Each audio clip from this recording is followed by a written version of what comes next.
जो घटना घटी पटना साइंस कॉलेज के जो ऑडिटोरियम था और उस ऑडिटोरियम में जो परफॉर्मेंस हुआ और वहां जो फील हुआ, मुझे बहुत अच्छा लगा।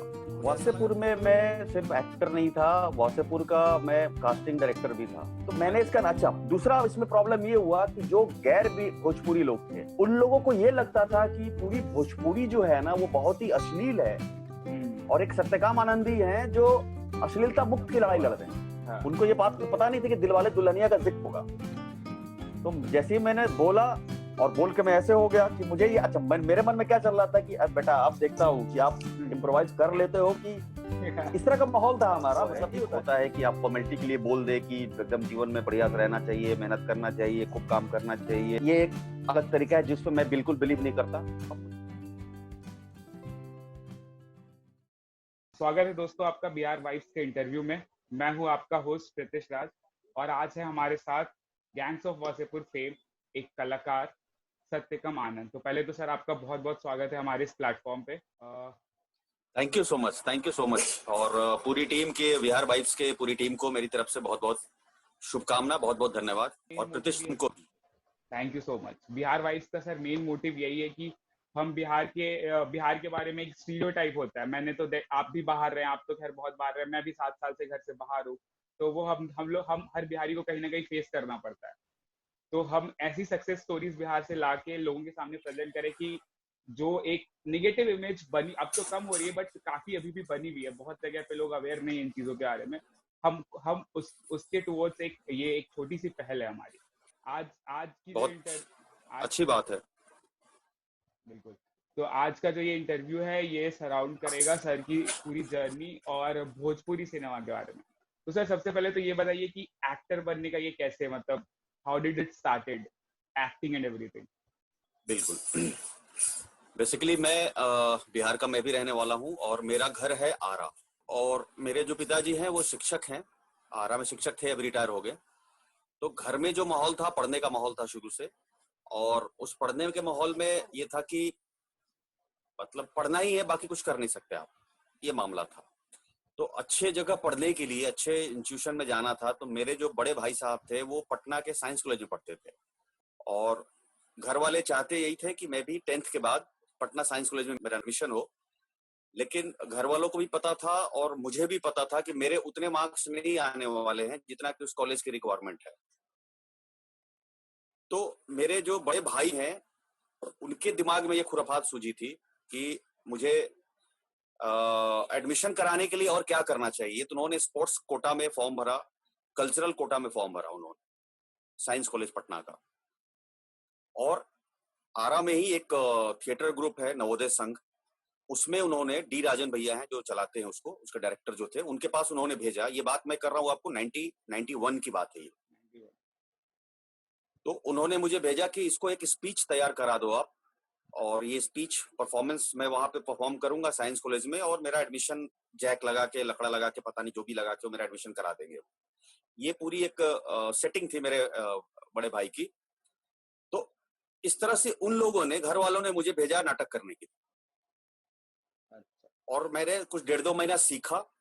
जो एक स्पीच था, 2 पेज का स्पीच था, उसको एक आधे अधूरे करके प्ले है, भारतीय रंगमंच में बहुत बड़ा नाम है उस प्ले का, आधे अधूरे। तो उस प्ले का उन्होंने 2 पेज का एक लंबा मोनोलॉग था, उसको इंग्लिश में ट्रांसलेट कराया उन लोगों ने और मुझे याद कराया। और 2 महीने रिहर्सल की मैंने। रिहर्सल के बाद पटना साइंस कॉलेज में मैंने ट्रायल दिया। उस ट्रायल में 72 कैंडिडेट्स थे और एडमिशन एक ही का किसी का होना था। तो मैं टॉप थर्ड में आया, थर्ड था मैं एक्चुअली। और जो फर्स्ट थी वो एक लड़की थी, उसका एडमिशन हो गया, हमारा एडमिशन हुआ। वापस हम चले आए अपने शहर आरा, क्योंकि अब एडमिशन वहां नहीं हुई तो हमको कहीं कराना था एडमिशन। तो आरा में मेरी एडमिशन हुई 11th क्लास में कॉलेज में। और वो जो घटना घटी पटना साइंस कॉलेज के जो ऑडिटोरियम था और उस ऑडिटोरियम में जो परफॉर्मेंस हुआ और वहां जो फील हुआ, मुझे बहुत अच्छा लगा। मुझे ऐसा लगा कि अरे यार ये तो कमाल का है, ये तो कुछ करिश्मा वाला मामला है, बहुत ही अच्छा लग रहा है क्या ये मामला, बहुत ही अच्छा लगा। तो मन, मतलब कहते हैं ना, इश्क हो गया उससे, प्यार हो गया उससे, यार ये तो बहुत ही प्यारी सी चीज है, ये तो करना चाहिए इसको। तो वापस लौटने के बाद मैंने घर वालों को बोला कि मुझे नाटक करना है आरा में। तब नाटक बहुत ही स्टैब्लिश था, थिएटर ग्रुप्स जो थे। तो घर वालों को कोई प्रॉब्लम नहीं था, कोई तकलीफ नहीं थी, तो आराम से मैं थिएटर करना शुरू कर दिया। 2 साल जब थिएटर मैं करने लगा, 2 साल हो गए मेरे, जब 12 का एग्जाम का समय आया तो घर से बैन हो गया। घर से प्रॉब्लम शुरू हो गई कि अब बहुत हो गया नाटक नौटंकी तुम्हारा, अब छोड़ो, अब बाकी इंजीनियर बन जाओ तुम। तो मेरा ये था कि मुझे वो काम कराइए आप जो मेरा मन करता है, ये इंजीनियर वगैरह नहीं हो पाएगा मुझसे, तो आप उसमें मुझे इन्वेस्ट कीजिए कि जहां पे मैं अपना काम करूं। तो ये बातें घर में बात की, घर में बवाल हो गया, बहुत बड़ा बवाल हुआ, बहुत बड़ा मतलब भयानक वाला बवाल हुआ। मैं भी जिद्दी आदमी था, अभी भी हूँ, जिद एक है। तो बवाल ऐसा हुआ कि मुझे लगा कि मैं भी, उम्र मेरी क्या थी, 16 साल की उम्र थी उस समय, ठीक है। तो 16 साल का जो एज होता है वो एक अलग जोश होता है हर लड़के में। तो मैं भी उस जोश में, चूंकि हमारे घर में बात करने की गुंजाइश थी कि हम अपनी बातें अपने पेरेंट्स से रख सकते हैं, इतनी थी कि मेरे मन में जो बात है मैं अपने बाबूजी से रख सकता हूँ, बाबूजी से डिबेट कर सकता हूँ, डिस्कस कर सकता हूँ, बहस कर सकता हूँ, इतनी फैसिलिटी थी हमारे घर में। तो मैंने बाबूजी से बोला कि मुझे बड़ा दुख हो रहा है इस बात का कि मुझे महसूस नहीं हो रहा कि आप मेरे बाप हैं। एक बाप जो है वो कैसे अपने बेटे की फीलिंग को नहीं समझेगा। आपने मुझे डाला, आप लोगों का मन था कि मैं पटना साइंस कॉलेज में जाऊं, आप लोगों का मन था कि मैं थिएटर में जाऊं, आप लोगों का मन था कि मैं वो करूं। अब मेरा मन कर रहा है तो आपको तकलीफ हो रही है, ऐसा नहीं चलेगा, ये गलत चीज है। तो बाबूजी थे, बाबूजी तो बाबूजी होते हैं, उन्होंने भी अपना दिया, 2-4 झापड़ उपड़ खींचा खाचा, लड़ाई मतलब मारपीट किया उन्होंने, पिटा पिटा पाटा, जो नॉर्मली होता है। मुझे और बुरा लगा, मुझे लगा कि अरे यार ये मतलब ये तो मेरा भ्रम था आज तक। जो मेरे बाबूजी इतने प्यारे बाबूजी थे, हमेशा बोलते थे कि आजादी है इस बात की कहने की, कुछ भी कह सकते हो, और मैंने अपनी दिल की बात कही पहली बार जिंदगी में, तो ये तो तैयार नहीं हो रहे, ऊपर से मुझे पीट भी रहे हैं। तो उस गुस्से में, मतलब गुस्सा क्या, जो शॉकिंग था मेरे लिए, उसके में मैंने उनसे बात करना छोड़ दिया। मुझे बात ही नहीं करना, उस आदमी से क्या बात करना जो मेरी भावनाओं को समझता ही नहीं है, और वो मेरा बाप क्या हो सकता है। इस तरह की बात उस समय बचकाने मन में आई मेरी, ठीक है। और मैंने बातचीत कर छोड़ दिया, और मैंने कहा कि मैं तो करूंगा, आपको जो करना आप कर लो, मैं तो थिएटर करूंगा। फिर मेरे फादर ने क्या किया कि चूंकि हमारे शहर के वो बहुत ही फेमस टीचर हैं, बहुत सारे लोग जानते हैं, बहुत सारे स्टूडेंट हैं उनके, जितने भी थिएटर ग्रुप थे उन सारे थिएटर ग्रुप में जाकर उन्होंने मना किया कि इसको नाटक आज के बाद मत कराना तुम लोग। तो मैं जिसके पास भी नाटक करने के लिए जाऊं तो बोले कि नहीं नहीं माफ कर दो हमरा के, सर मना के लिए बड़े, सर ने मना किया है। और गुस्सा आ रहा था कि भाई एक तो आपने ड्रामा किया घर में, ऊपर से आके आप बाहर भी आके आप मना कर रहे हो आप लोगों को।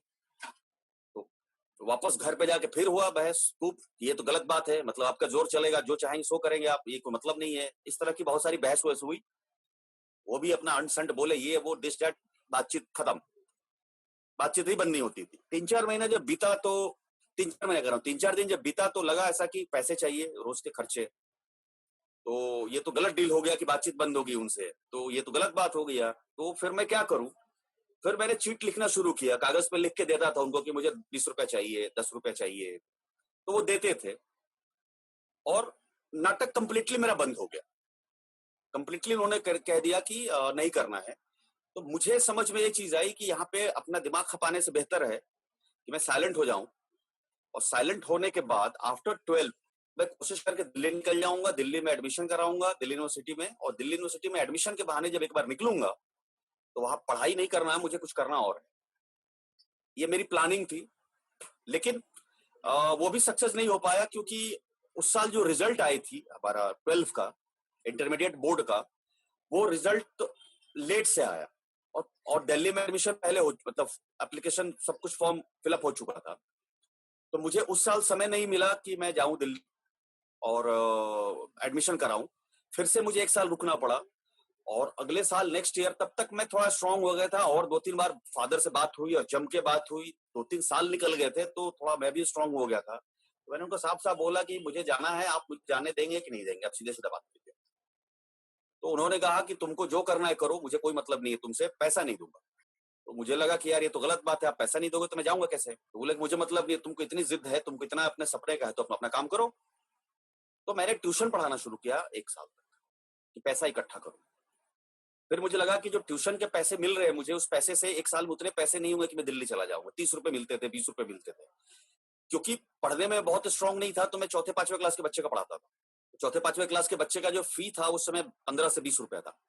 मैं बात कर रहा हूँ ये आपको 96 की। तो फिर मुझे चूंकि दिमाग चलना शुरू हुआ, और आत्मनिर्भर की जो बात आज मोदी जी कह रहे हैं, मेरे पिताजी ने मुझे 93 में बता दिया था कि जो करना है लाइफ में करो, अपने पैसे से करो। और जब आपकी किसी भी इंसान की जब हसरतें होती है जीवन में, जब सपना होता है और उसको जिद होती है कि करना ही करना है, तो आपके दिमाग खुलते हैं, आप ऑप्शन ढूंढते हो कि और क्या हो सकता है, और क्या हो सकता है। जैसे एक बहुत छोटी सी एक लाइन है, चूंकि वासेपुर से हूं तो इस तरह का लैंग्वेज इस्तेमाल कर सकता हूँ, लोगों को अच्छा लगेगा। जब पिछवाड़े में आग लगती है ना, अस्मत तारा के जब पिछवाड़े में आग लगाते हैं तो भागता है वो ऊपर। तो लाइफ में भी जब इंसान के जब पिछवाड़े में आग लगता है ना, तो वो रास्ता ढूंढता है कि यहाँ जाना है कि वहां जाना है, कि यहाँ जाना है कि वहां जाना है। तो वही स्थिति मेरी होगी थी कि जाना है तो क्या क्या करना होगा, पैसे कहाँ से आएंगे, कैसे आएंगे पैसे, ये करूं कि वो करूं। इसमें एक तरीका मुझे ये सूझा कि बाबूजी के जो ट्यूशन आते थे वो बड़े पैसे, बकाया पैसा था उनका, बच्चे देते नहीं थे ट्यूशन पैसे, और वो मांगते भी नहीं थे। तो मुझे लगा कि बेस्ट है कि इनका जो बकाया पैसा है उसको वसूला जाए। तो मैंने एक लिस्ट बनाया, हाँ मैंने एक लिस्ट बनाया, उस समय 96 की बात कर रहा हूँ, 20,000 रुपए का, और टारगेट बनाया कि इसको अगर वसूल नहीं लेता हूं मैं, तो मेरा सपना मैं पूरा नहीं होगा, मैं दिल्ली जा नहीं पाऊंगा। तो वो जज्बात थे वसूलने के पीछे। फिर दिमाग लगा कि ऐसा क्या तरीका हो सकता है कि पैसे मैं वसूल लूंगा, क्योंकि पैसा देता कौन है। तो मुझे ध्यान आया कि मैं नुक्कड़ नाटक करता हूँ, और मतलब शर्म नाम की चीज तो है ही नहीं, रह ही नहीं गई थी, किसी से लाज शर्म आता हो। तो वहां फिर दिमाग लगा, फिर से आग लगी पिछवाड़े में कि भाई क्या करना है। तो फिर से लगा कि मैं तीन बार में मुझे पैसा ले लेना है लोगों से, तो क्या करूं। तो उसमें दिमाग में आया कि पहली बार जाके मैं बात करूंगा उनसे, आराम से बात करूंगा, बहुत हम्बल होकर बात करूंगा कि मैं सत्यकाम आनंद हूँ, शिव कुमार सहाय जो है मास्टर साहब उनका बेटा हूँ, और आपका इतना पैसा बकाया है, आप दे दीजिए। वो मुझे ऑब्वियसली 4 दिन बाद बुलाएंगे, नहीं बुलाएंगे, टालेंगे वो मुझे। सेकंड टाइम जब जाऊंगा तो मैं थोड़ा उनके घर के अंदर की जाऊंगा, घर से थोड़े से डिस्टेंस पर रह के ऊंची आवाज में बात करूंगा, ताकि आस पड़ोस के लोग सुने। क्योंकि तब तक पढ़ चुका था, किताबों से शुरू से लगाव रहा है, किताब आज भी ढोता हूँ, किताबें शुरू से पढ़ा है। तो कहीं पढ़ा था मैंने कि इंसान जो होता है ना, वो सामाजिक प्रतिष्ठा में अपना जान भी गंवा सकता है। सोशल प्लेटफॉर्म्स होते हैं, तो मुझे लगा कि ये सामाजिक प्रतिष्ठा में ही मेरे पैसे देंगे, ये बाकी तो देने वाले हैं नहीं। तो मैं जोर से बात करता था। थर्ड टाइम में मैं और घर से दूर होकर पूरा कि अरे आपको समझ में नहीं आ रहा है, 4 बार बुला रहे हैं आप, ऐसा हो रहा है वैसा हो रहा है, ऊंची ऊंची आवाज में बात किया। तो वो लोग बुला रहे, चुप रहो क्या कर रहे हो, आ जाओ अंदर अंदर आओ, और पैसे दिए वो लोग। तो उस समय मैंने 12,000 रुपए वसूल लिया था, 12,000 रुपए वसूल लिए थे महीने भर के अंदर। और जब 12,000 रुपया हुआ तो उसके बाद मैं लेके गया पैसे को, और अपने बाबूजी से, फादर से बोला कि आपसे कुछ बात करनी है। तो बोले कि आप क्या बात करनी है तुमको, इतने दिन से तुम तो बात करते नहीं हो मुझसे। मैंने कहा बात नहीं करनी, आपसे डील करनी है, आइए बैठिए। उनको बैठाया, बैठाने के बाद मैंने वो रुपया रखा, और रुपया रखने के बाद उनको बोला कि 12,000 रुपया है, 6 आपका 6 मेरा। तो बोले कैसा पैसा है ये। आप ही का पैसा है, जो ट्यूशन में पैसे छोड़े थे ही का पैसा है, मैंने वसूला है, तो 6 आपका और 6 मेरा। अब आप मुझे दिल्ली जाने से नहीं रोक सकते, क्योंकि मेरे पास पैसे आ गए। हाँ, तो उनको बोला मैंने कि ये 6,000 रुपया है और 12,000 रुपया है, आप ही के पैसे हैं, मैंने वसूला है, और 6 आपका 6 मेरा, और मुझे अब दिल्ली जाना है, आप दिल्ली जाने से मुझे रोक नहीं सकते। तो अगर आप मेरा साथ दे रहे हैं तो ठीक है, गुड, और नहीं दे रहे हैं तो वेरी गुड। तो कुछ नहीं बोलेंगे, क्योंकि उनकी शर्त थी कि तुम अपने पैसे से जा सकते हो। तो वहां से 97 में मैं दिल्ली निकला, और दिल्ली निकलने के बाद वहां गया। वहां जाने के बाद अरविंद गौड़ की एक टीम है वहां पे, अस्मिता थिएटर ग्रुप नाम है उसका। अरविंद जी से मिला मैं, और अरविंद जी से मिलने के बाद मैंने बताया मैं बिहार से हूँ और मुझे आपके साथ थिएटर करना है। तो उन्होंने बोला कि तुम्हारी पढ़ाई क्या चल रही है, तुम कौन से क्लास में हो अभी बताओ। तो मैंने कहा कि सर ग्रेजुएशन अभी मेरी शुरू हुई है, फर्स्ट ईयर है। तो बोले पहले ग्रेजुएशन करके आओ, उसके बाद। तो मैंने मन में सोचा ये कि अब ये नया क्या ड्रामा इनका शुरू हो गया। एक तो इतने साल से घर में चीजों को सॉल्व करके आया, मैं दिल्ली आया, अब ये कह रहे हैं कि तुम घर जाओ, ग्रेजुएशन कर लो, उसके बाद आओ।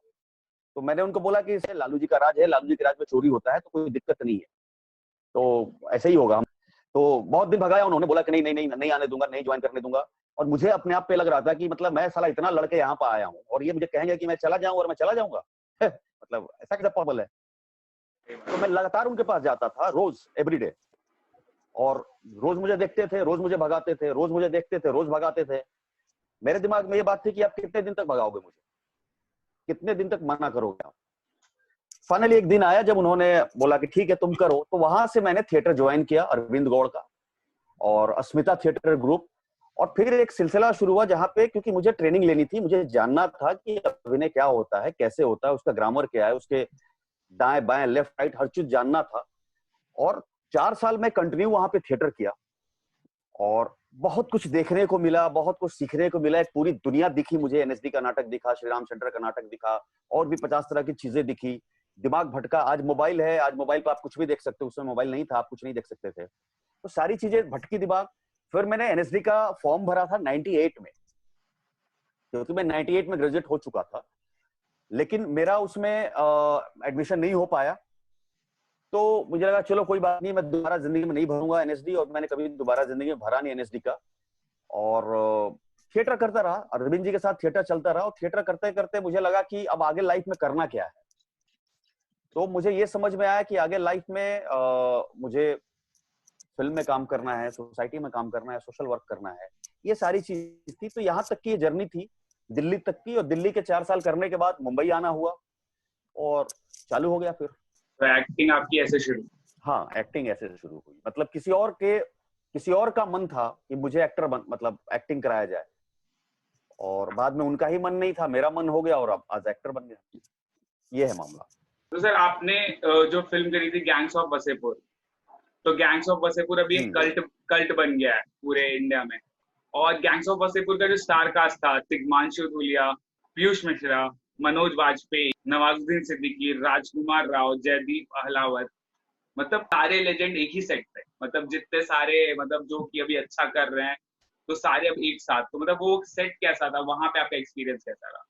वासेपुर में मैं सिर्फ एक्टर नहीं था, वासेपुर का मैं कास्टिंग डायरेक्टर भी था। अच्छा।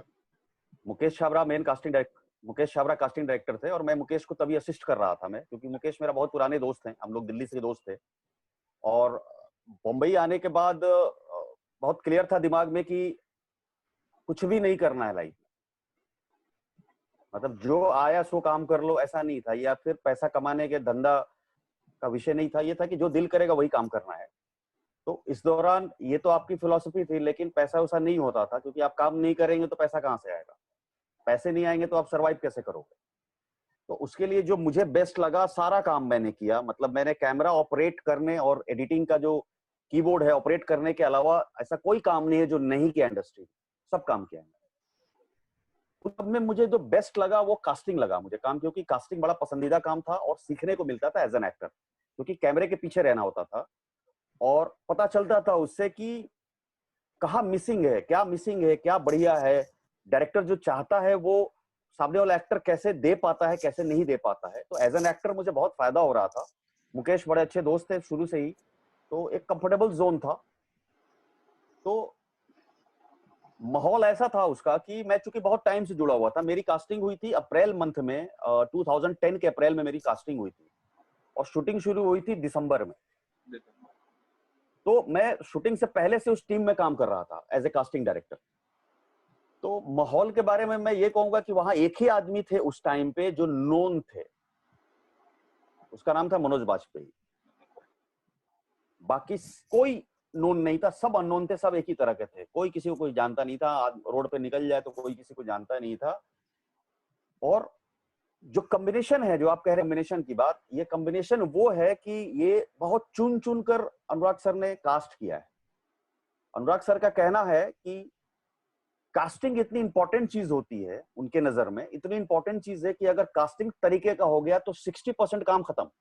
एक डायरेक्टर का काम 60% खत्म हो गया। बाकी जो 40% है वो 40% में पूरा डिपार्टमेंट है। तो वो कास्टिंग पे बहुत विशेष ध्यान देते हैं कि हु इज द परफेक्ट कौन है। तो जब आप कास्टिंग परफेक्ट कर लेते हो तो डायरेक्टर का काम एक्टर को एक्टिंग सिखाना नहीं होता है, ठीक है। और उनका ये मानना है, सबका मानना है कि एक होता है टैलेंटेड एक्टर और एक होता है इंटेलेक्ट एक्टर। तो जो बड़े लोग होते हैं, जो बड़ी फिल्म बनाते हैं, जो बड़ा डायरेक्टर होते हैं, वो लोग हमेशा इंटेलेक्ट एक्टर को कास्ट करते हैं। इंटेलेक्ट मतलब ये कि आपके वाइब्स मिले, आपने जो कहा वो आदमी को पावर हो कि ग्रैब कर ले, समझ ले कि आप चाहते हैं, किस लेवल की बात कर रहे हैं। तो अनुराग सर को अगर हम लोग मान ले कि वो मास्टरेट डिग्री कर चुके हैं, ठीक है, तो वो चौथे क्लास के बच्चे को अगर अपनी मास्टरेट की डिग्री बताएंगे तो वो पकड़ नहीं पाएगा, कैच नहीं कर पाएगा। तो ये जो पूरी कास्टिंग के कॉम्बिनेशन था, ये अनुराग सर का था। तो टैलेंट तो था ही, उसके अलावा जितने भी लोग थे पूरी फिल्म में, वो सब वो लोग थे जो अपने आप को तिस्मार खां समझते थे, जिनको ब्रेक नहीं मिलता था, जिनको सही काम कभी मिलता ही नहीं था। तो सबके अंदर एक गजब का फायर था, सबके अंदर एक जुनून था कि एक मौका मिल जाए तो मां बहन कर दूंगा, एक मौका मिल जाए तो दुनिया की धज्जी उड़ा दूंगा, ये कर दूंगा, प्रूफ कर दूंगा, साला एक मौका मिलना चाहिए। इस तरह के अंदर ना एक फ्रस्ट्रेशन भरा हुआ था, सब पागल हो रहे थे कि साला हमको, हमारी टैलेंट को कोई समझ ही नहीं रहा है। तो उन सारे लोगों को जो कहते हैं ना खूंखार लोग जो थे, खूंखार जो आज आपकी नजर में खूंखार हो चुके हैं, दुनिया में खूंखार हो चुके हैं सारे के सारे लोग, ये खूंखार तभी भी थे। तो उन लोगों को कास्ट किया है। तो वो लोग जितने भी आर्टिस्ट थे, वो दो काम उन लोग को था कि बहुत सजग थे, वो लोग अलर्ट रहते थे कि मुझे अपना बेस्ट देना है, इससे बेहतर जिंदगी में हमको मौका नहीं मिलने वाला। और दूसरा ये था कि उनको पता था कि जो दूसरा कास्ट है वो भी मेरे ही लेवल का तिस्मार खान है। तो अगर मैं अलर्ट नहीं रहा तो एक सेकंड नहीं लगेगा, कब वो साफ कर देगा, सामने से निकल लेगा, आपको पता भी नहीं चलेगा। तो जितने लोग थे 110% डेडिकेशन के साथ थे, हमेशा परफॉर्मेंस पे ध्यान रहते थे, अलर्ट रहते थे कि अगर सावधानी हटी तो दुर्घटना घट जाएगी। तो ये माइंड सेटअप था आर्टिस्टों का। सेट का जो माहौल था, सेट का माहौल ऐसा था कि अनुराग सर को हाथ पकड़ के बोलना पड़ता था कि आप एक्शन बोलिए। इतना ज्यादा जॉली मूड था क्योंकि हर आदमी ने अपना काम कर लिया था शूटिंग से पहले। हर आदमी को, सबको सब कुछ पता था कि किसको क्या काम करना है। हर डिपार्टमेंट की बात कर रहा हूं मैं, हर डिपार्टमेंट। तो सेट पे डिस्कशन नहीं होता, सेट पे बकर बकर होता था, चुटकुले होते थे, हंसे जा रहे हैं, आर्टिस्ट हंस के उस कोने में बैठा हुआ, उसको पकड़ के लाना पड़ता था, अरे यार चलिए आपका टेक होने वाला है, अच्छा अच्छा मेरा टेक होने वाला है क्या, चलो चलो करते हैं हम लोग। और इस बात की मेंटली इतनी आजादी थी कि अनुराग सर का ये कहना था कि आपको क्या करना है वो मुझे नहीं पता है, वो आपको पता है कि आपको क्या करना है, क्योंकि आप एक्टर। तो पूरी तरह से आप एक्टर हैं और मैं चूतिया नहीं हूं जो आपको कास्ट किया है, मुझे पता है कि मैं इंटेलेक्ट आदमी हूं। तो इस तरह का जो मेंटल स्टेटस था वहां पे, पूरा सेट पे एवरी डे फेस्टिवल जैसा माहौल था, फेस्टिवल होता था। मजे कर रहे हैं लोग, हंसी मजाक हो रहा है, कोई बातचीत नहीं कर रहा है, गलती होगी तो हो गई, फिर से होगा। तो ये माहौल था ऐसा कि किसी को इस बात का बर्डन नहीं था कि हमको प्रूफ करना है कि मैं एक्टर हूं। ऑलरेडी आप प्रूव्ड है, आपको अपने मन से जो दिल करे। बस सर का ये था कि डायलॉग याद नहीं करना है, जो स्क्रिप्ट मिला है, जो डायलॉग लिखा हुआ आपको याद नहीं करना है, उसको समझना है। क्यों? क्योंकि उनका बहुत क्लियर था कहना कि ये जो फिल्म है इसमें डायलॉग बाजी नहीं होगी, इसमें कन्वर्सेशन होगा, बातचीत होगी, जैसे हम और आप बात कर रहे हैं। जो गैंग्स ऑफ वासेपुर की खास बात है कि वहां बातचीत हो रही पूरी फिल्म में। तो माहौल बहुत ही कमाल था, और ऐसा माहौल था कि अगर उस माहौल में कोई अच्छा काम नहीं करेगा तो मुझे नहीं लगता कि शायद किसी और माहौल में वो अच्छा काम कर सकता है। जैसे सेम माहौल अभी चल रहा है, जो मैं अभी फिल्म कर रहा हूँ, शेरनी एक फिल्म कर रहा हूं मैं। ये फिल्म है न्यूटन, एक फिल्म आई थी 2018 में। जी जी, राजकुमार राव। राजकुमार राव एक्टर थे और डायरेक्टर थे उसके अमित मापुस्कर। अच्छा।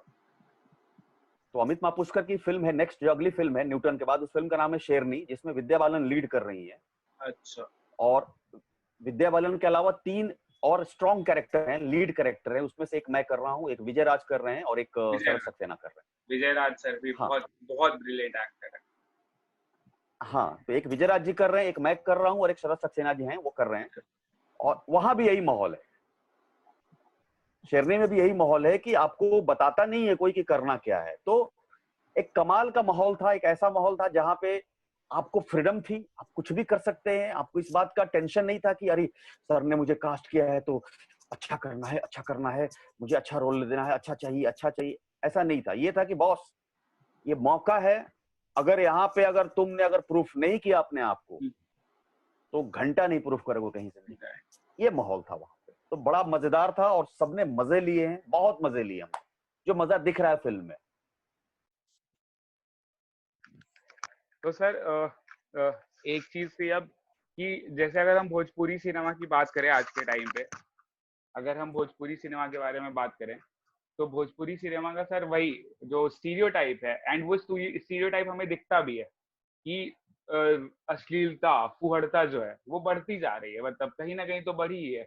मैं बचपन से, मैं वैसे भोजपुरी बोलने वाले प्रदेश से नहीं हूँ, बिहार, मैं उस क्षेत्र से आता हूँ जहाँ अंगिका बोली जाती है, लेकिन भोजपुरी अब बिहार को रिप्रेजेंट करता है। भोजपुरी अब सिर्फ भोजपुर आरा की भाषा नहीं रह गई, वो पूरे बिहार को रिप्रेजेंट करता है। और मेरे हिसाब से तो बॉलीवुड में, मतलब बिल्कुल मुझे तो तीसरी कसम फिल्म का जो वो एल्बम है शैलेंद्र जी का, मन्ना डे जी का, वो वन ऑफ द ओनली, मतलब सबसे अच्छा एग्जिस्टिंग भोजपुरी एल्बम है कि वो चलत मुसाफिर मोहलियो रे, ये सब गाने जो हैं उसमें, मुझे तो नहीं लगता है कि उससे अच्छी भोजपुरी एल्बम कोई अभी तक आई होगी। तो सर वो जो आपका अम्बा, जो आपका कैंपेन था, वो क्या था और वो मतलब कहाँ से आया था कि ये करना है आपको? देखिए, मेरी भाषा भोजपुरी है और एक मेरे आदत में शामिल था कि मैं जो भी, जब मैं दिल्ली गया थिएटर करने के लिए, करने के लिए, तो मेरे दिमाग में ये था कि जो मैं सीखूंगा वो आके सिखाऊंगा अपने यहाँ, क्योंकि मुझे पता था कि फर्क कितना है। यहाँ जो लोग जो हैं उनको पता नहीं, और मैं दिल्ली में ट्रिक सीख रहा हूँ, नई नई चीजें मुझे सीखने को मिल रहा है, तो मैं आके सिखाता था। तो ये शुरू से मेरी एक आदत थी कि मैं रिटर्न गिफ्ट दूं अपने सोसाइटी को। फिर जब थोड़ी समझ बढ़ गई तो मुझे, जब दिल्ली बंबई आया, तो बंबई आने के बाद जो भोजपुरी का माहौल था, तो मेरे दिमाग में हमेशा ये थी बात कि जब एक समय आएगा जब मैं उस लायक हो जाऊंगा, तो मैं अपनी भाषा के लिए एक आंदोलन शुरू करूंगा और लोगों को मैं ये बताऊंगा कि जो भाषा सिनेमा देखकर आप समझ रहे हैं कि वो गलत है, वो ऐसा बिल्कुल नहीं है। रियल लाइफ में वो नहीं है, ये चंद लोग हैं जो सिनेमा में दिख रहा है। तो एक बहुत दिमाग में क्लियर था कि मुझे अपनी असली जो फेस है, असली जो इमेज है, जो चेहरा है भोजपुरी का, जो कल्चर है, उसको मुझे दुनिया को बताना है। तो ये सिलसिला दिमाग में हमेशा से थी कि, बट ये था कि एक राइट टाइम आएगा, तब जज्बात में काम नहीं करना था। एक राइट टाइम आए, मैं कुछ हो जाऊं तो करना है। वासेपुर फिल्म आई, वासेपुर के बाद मुझे लगा ऐसा कि अब राइट टाइम आ गया है, जहां लोग मुझे पहचानने लगे हैं। लोग जहां भी जाओ, भारत के किसी भी कोने में आप जाएं, अगर आप पूछोगे कि बेटा तुमसे ना हो पाएगा, तो तुमको चेहरा मेरा ध्यान आता है। जेपी सिंह को सब जानते हैं। तो वहां से मुझे लगा कि अब मुझे कार्य करना चाहिए, तो मैंने उसमें एक पहल शुरू किया, एक आंदोलन के रूप में, जिसका नाम अम्बा रखा गया, अश्लीलता मुक्त भोजपुरी एसोसिएशन।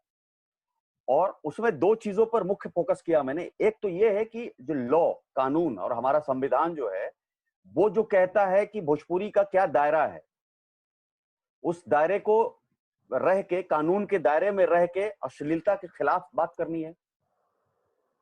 और दूसरा ये है कि काम जो हो रहा है वो अश्लील काम हो रहे हैं, श्लील काम हो ही नहीं रहा है।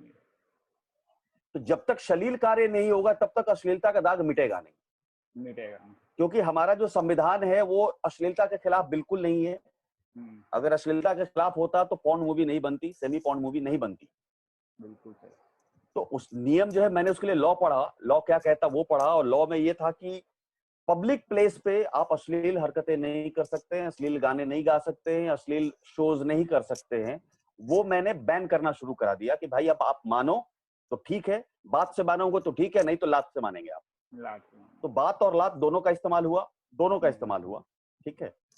और दूसरा था कि मुझे जो समझ में आई कि कैसे सॉल्व कैसे होगा मामला, ये जो इमेज है, इमेज ठीक कैसे होगा। तो मुझे लगा कि इमेज तभी ठीक होगा जब श्लील कार्य दिखने लगेंगे। आप कितना भी विरोध कर लो, कितना भी लोगों को मुंह से कहते चलो कि हम अश्लील नहीं है, हमारी भाषा अश्लील नहीं है, हमारा कल्चर अश्लील नहीं है, बिहार के लोग कि वो कल्चर नहीं है, वो लाइफ स्टाइल नहीं है जो भोजपुरी सिनेमा में दिखाया जाता है, आप कह के कुछ नहीं कर सकते, आपको दिखाना पड़ेगा। तो दिखाने के लिए मैंने एक प्लान किया कि मुझे दिखाने के लिए क्या करना पड़ेगा, क्योंकि मेरी जो अपनी सोच थी वो एक लंबी सोच थी इस कार्य के लिए, क्योंकि मेरा मूल कार्य नहीं है वो, मेरा मूल कार्य एक्टर बनना, मेरा मूल कार्य जो मेरे सपने हैं उसको करना। और मैं जितना बड़ा एक्टर बनूंगा, जितना पॉपुलर आदमी बनूंगा, उतना ज्यादा हेल्प होगा इस काम में। तो मैंने जो प्लान बनाया, उस प्लान में मैंने बनाया कि मुझे 8 साल लग जाएंगे, 8 years, जहां मैं एक पैरेलल इंडस्ट्री खड़ा कर दूंगा। पैरेलल इंडस्ट्री खड़ा कर दूंगा जहां पे अश्लील फिल्में बनेंगी और बिहार के शहर में, गांव में चप्पा चप्पा पर फिल्में बननी शुरू हो जाएंगी, जिसमें किसी सरकार की जरूरत नहीं पड़ेगी मुझे, ना किसी सिस्टम की जरूरत पड़ेगी। तो ये कार्य मैंने शुरू कर दिया है, अभी 5.5 साल हो गए हैं। तो उसमें मैंने सिनेमा की खेती नाम से एक मुहिम शुरू किया कि मैं सिनेमा की खेती करूंगा, क्योंकि अनुपात जो है वो, अगर महीने में 20 गाने अश्लील अपलोड होते हैं तो सालाना 40 गाने भी अश्लील अपलोड नहीं होते हैं एक साल में। बिल्कुल। तो ये जो अनुपात है, इस अनुपात को बराबर करना पड़ेगा, नहीं तो बढ़ाना पड़ेगा। तो अनुपात बढ़ेगा कैसे? अनुपात बढ़ाने के लिए अनुपात बनाने वाले हमको प्रोडक्ट चाहिए ना, अश्लील प्रोडक्ट चाहिए।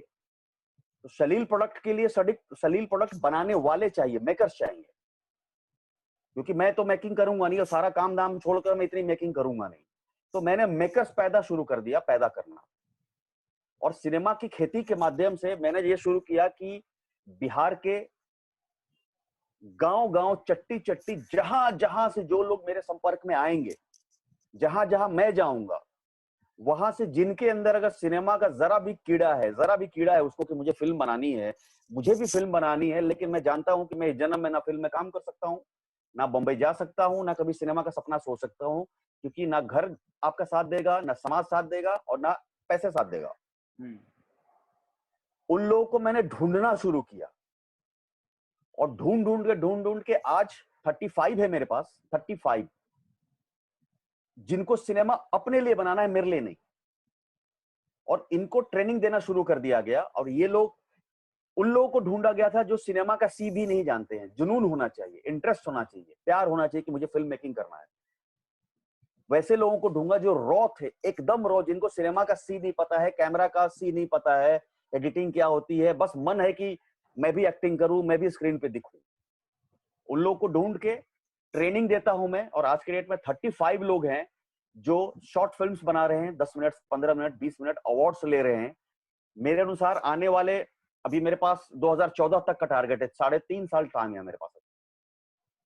3.5 साल में ये लोग इतने ट्रेंड होने वाले हैं। प्लस ये 35 की संख्या 45 होगी, 55 होगी, 65 होगी, 85 होगी, 95 होगी, 4 साल में होने वाला है, क्योंकि लगातार काम चल रहा है। जब मेरे पास अगर 100 लड़के, टारगेट है कि 2024 तक 100 कम से कम खड़े कर दूं मैं, सिनेमा बनाने वाले मेकर्स। और तब जब सिनेमा बनेगी, एक साथ 100 फिल्में बनेगी, तब एक रेशियो जो होगा वो बैलेंस होगा। और ये जो फिल्म बनेगी, वो फिल्म बनेगी, उसकी सब्जेक्ट जो होगा वो यूनिवर्सल होगा। और ये फिल्म बनेगी सिनेमा हॉल के लिए नहीं। मैं तब सोचा था, 2015 में ये बात सोची थी मैंने कि सिनेमा हॉल के लिए नहीं बनाना है। समय ने साथ दिया, कोरोना की वजह से सिनेमा हॉल बंद ही हो गया और लाइफ हमारा ऑनलाइन हो चुका है। ऑनलाइन हो गया। ये फिल्में मुझे बनानी ही थी इंटरनेशनल मार्केट की। और उसमें शर्त था कि इस फिल्म में 0 पैसे पर फिल्म बनेगी। ये कंडीशंस है, एक पैसा खर्च नहीं करना उसमें। आपके ब्रेन खर्च करना है, आपका एक्सपीरियंस खर्च करना है, आपकी जो यूनिटी है वो खर्च करना है, आपके स्ट्रेंथ को खर्च करना है। तो आज के डेट में 35 है, शॉर्ट फिल्म्स बना रहे हैं, ये सीखेंगे। अब ये जो 35 है, इनका जो अगला स्टेप है, यानी कि 2021 में मैं इनको इंटरनेशनल फिल्म से, वर्ल्ड फिल्म से इनको मैं कनेक्ट करूंगा। इनको मैं एफटीआई से कनेक्ट करूंगा, एफटीआई के जो लड़के हैं उनसे कनेक्ट करूंगा। तो इनको ट्रेनिंग दिया जा रहा है कि आप मेकिंग कीजिए। तो जब हमारी अच्छी फिल्म बनने लगेगी, तब दुनिया को अच्छी फिल्म दिखेगी। जब अच्छी चीज दिखेगी तो लोग कहेंगे कि अच्छी फिल्म भी बनती है, अच्छे लोग भी रहते हैं, अच्छा कल्चर भी है बिहार का। ये पूरी एक कॉन्सेप्ट है। तो इस जर्नी में 5 साल की जो जर्नी थी वो अंबा नाम से शुरू हुआ। उसके बाद मुझे लगा, जो मैंने कैलकुलेशन किया 5 साल में, कि 5 साल का जो मेरा प्लान था, उस प्लान में क्या पाया, क्या खोया, क्या अच्छा रहा, क्या बुरा रहा। तो उसमें एक चीज मुझे समझ में आई कि अंबा जो है, इसको नाम को चेंज करना होगा मुझे। क्योंकि मेरे जो टारगेट हैं, जिनको मैं टारगेट करता हूं कि सिनेमा की खेती करें या लोग जाने, वो जो टारगेट होता है वो होता है 9th क्लास से लेके, आप समझ जाइए आपकी उम्र का, चाहे उससे भी छोटा जो है, ये जो एज ग्रुप है, इस एज ग्रुप के लोग चाहिए मुझे, जिनका ब्रेन खाली रहता है, बहुत स्पेस होता है दिमाग में, जिनके अंदर जुनून होता है, फायर होता है कि साला हमको मौका मिले तो मैं ये काम कर दूंगा। ठीक है। तो ये जो एज ग्रुप है वो बिंबो से रिलेट नहीं कर पा रहा था। ये जो एज ग्रुप था वो यो एज ग्रुप है, जो जस्टिन बीबर के गाना सुनता है, वो भिखारी ठाकुर की बात नहीं सुनता है, वो नहीं जानता भिखारी ठाकुर कौन है, क्यों है, उसको नहीं सुनना है उसको। मैं साइकोलॉजी का आदमी हूं, तो मुझे पता है लोगों को कैसे कंडक्ट करना है।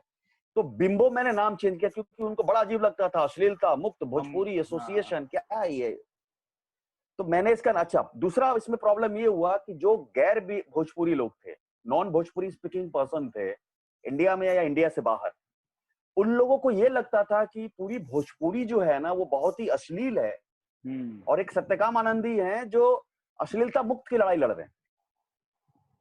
तो इमेज खराब हो रहा था, मुझे लगा कि इसका नाम चेंज करना बहुत जरूरी है, तो मैंने उसका नाम चेंज करके एक नया नाम रखा, जिसका नाम रखा बिम्बो।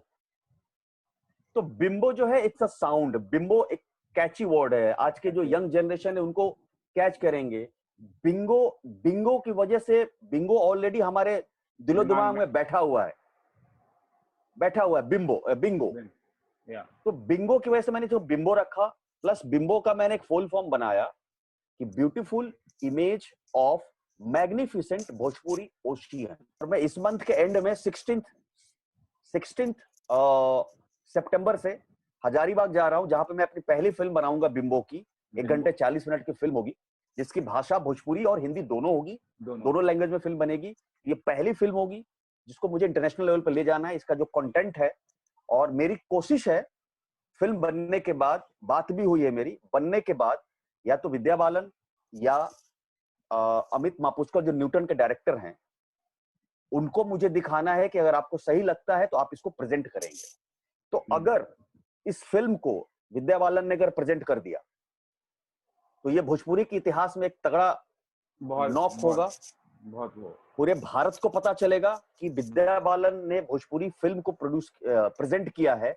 तो जो इमेज है भोजपुरी का वो बदलेगा। ये मेरी पूरी कोशिश है कि मुझे इमेज बदलना है, इमेज को बदलना है। तो सर अभी तो बिल्कुल, ये सवाल मैं बहुत टाइम से करना चाहता था, मतलब आखिरी तो नहीं, इसके बाद कुछ और भी पूछूंगा, लेकिन ये सवाल मैं आपसे करना चाहता था कि वो जो डायलॉग है, बेटा तुमसे ना हो पाएगा, वो अभी एक मीम कल्चर में लेजेंड डायलॉग बन चुका है कि कहीं भी आप देख लीजिए, आपका और वो टिश्यू सर का, वो तिग्मांशु धूलिया और आपका जो वो शॉट है, वो मतलब आपको फेसबुक पे दिन में 40 बार तो दिख जाएगा।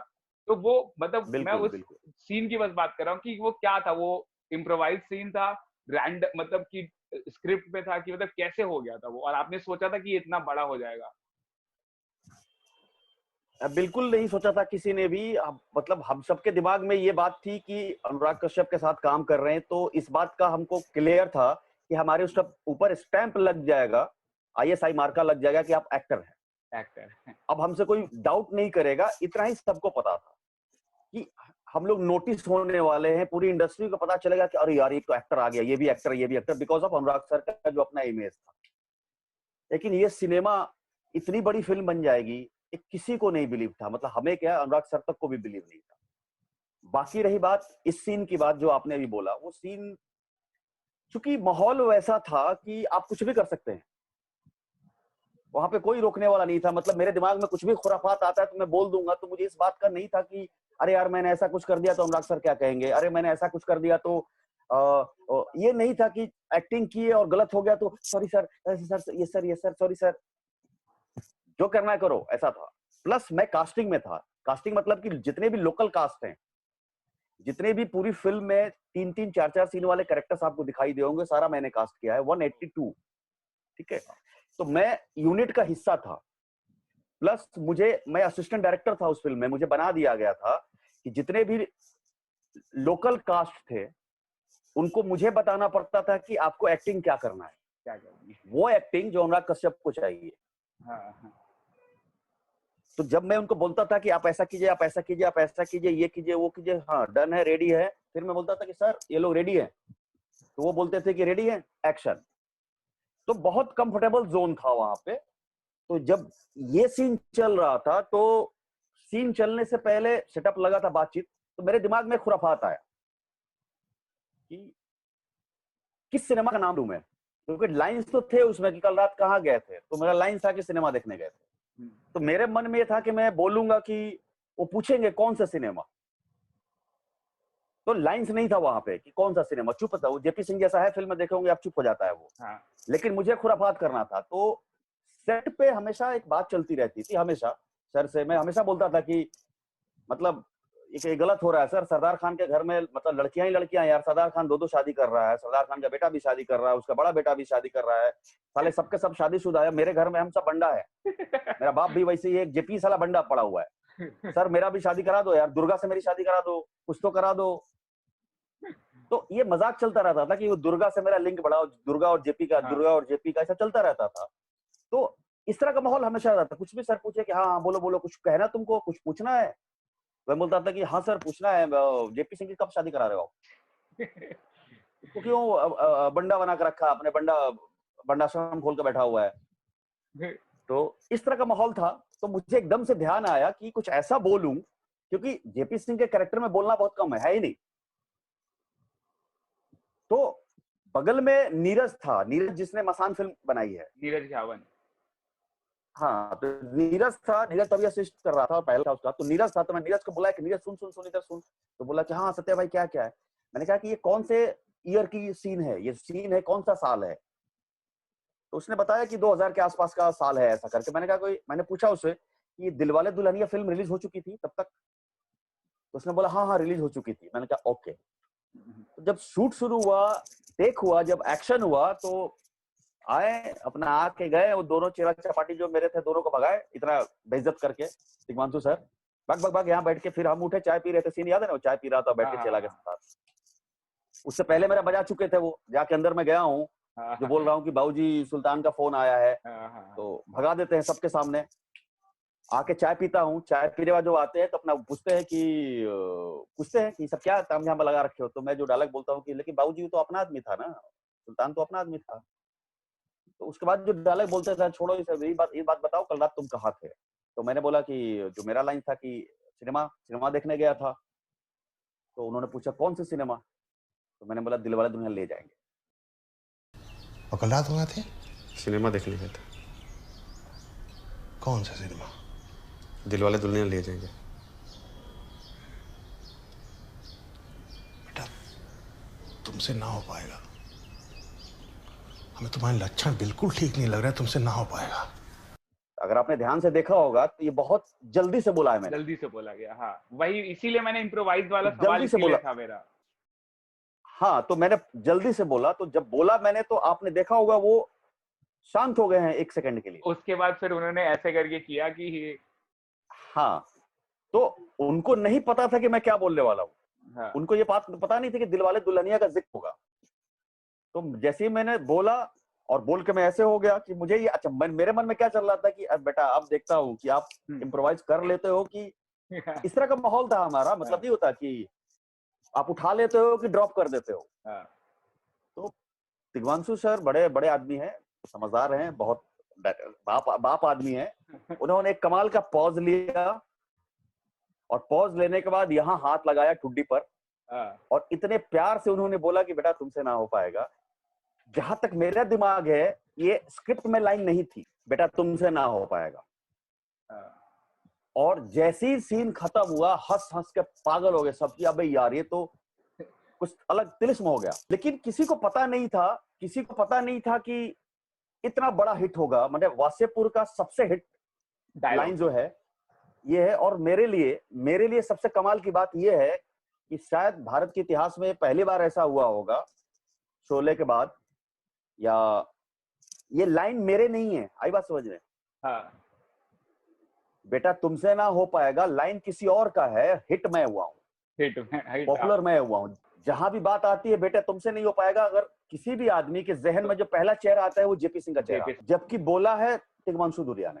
तो ये प्योर इम्प्रोवाइजेशन था, बिल्कुल, बहुत मजा आया। और जो कोइंसिडेंस नहीं था, ये अनुराग सर का जादू था, ये उनकी स्ट्रेटेजी थी, ये उनका जो वे ऑफ मेकिंग है कि उन्होंने ऐसा माहौल बना दिया था जहां पे हम क्लियर थे कि स्क्रिप्ट से बाहर अपने आप बोलो ताकि वो रियलिस्टिक लगे। तो वैसा माहौल उन्होंने बनाया था। बहुत यहाँ से बहुत ऊपर की चीज है, यहाँ से अनुराग सर बहुत थी। उनका जो षड्यंत्र है पूरा कि क्या और कैसे आर्टिस्टों से निकल पाएगा। तो हर आदमी कंफर्टेबल था कुछ भी बोल दे। जैसे गाली है, गाली के बारे में बहुत क्लियर था, डे 1 से कह दिया गया था कि फ्लो में जो गाली निकल रहा है उसको निकलने देना है, रोकना नहीं है, जबरदस्ती का बोलना नहीं है। तो आप फिल्म में देख रहे होंगे जो जितनी भी गालियां हैं, ये पहली फिल्म होगी भारत की जहां पे गाली को लोग एंजॉय कर रहे हैं, सुनने वाला भी है, बोलने वाला भी और देखने वाला भी।